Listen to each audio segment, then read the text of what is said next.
नमस्कार मित्रांनो, पुन्हा एकदा तुमचं स्वागत आहे इन्फो मराठी 24 या यूट्यूब चॅनलवर।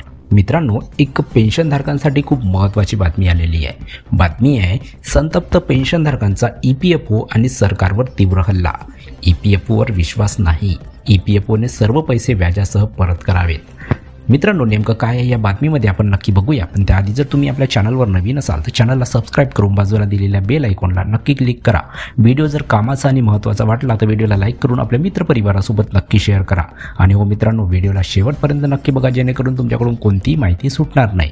मित्रांनो, कर्मचारी पेन्शन योजना 1995 अंतर्गत किमान 7,500 रुपये पेन्शनची मागणी पूर्ण होत नाही।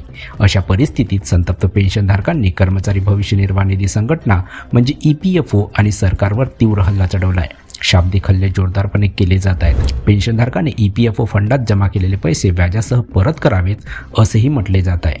EPS 95 pension national struggle committee महाराष्ट्राचे अधिकारी विलास रामचंद्र गोगावले म्हणतात की EPFO काहीही म्हणत असले तरी ते आम्हाला पेन्शन वाढीचा लाभ देऊ इच्छित नाही। जर आपण पेन्शन वाढवली तर ते क्रीमचा आनंद घेणे बंद करतील, म्हणूनच आम्हाला EPFOवर विश्वास नाही।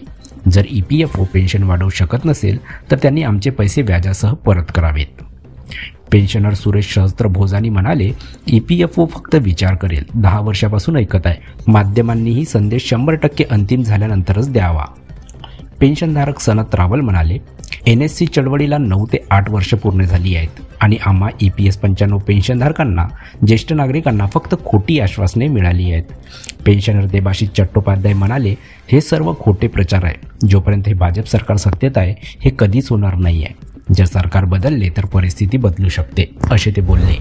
तर मित्रांनो, कशी वाटली ही कामाची आणि महत्त्वाची बातमी? जर बातमी कामाची आणि महत्त्वाची वाटली असेल तर व्हिडिओला लाईक करून आपल्या मित्रपरिवारासोबत नक्की शेअर करा। तसेच जर तुम्ही आपल्या चॅनलवर नवीन असाल तर चॅनलला सबस्क्राइब करून बाजूला दिलेल्या बेल आयकॉनला नक्की क्लिक करा। व्हिडिओ बघितल्याबद्दल खूप खूप धन्यवाद।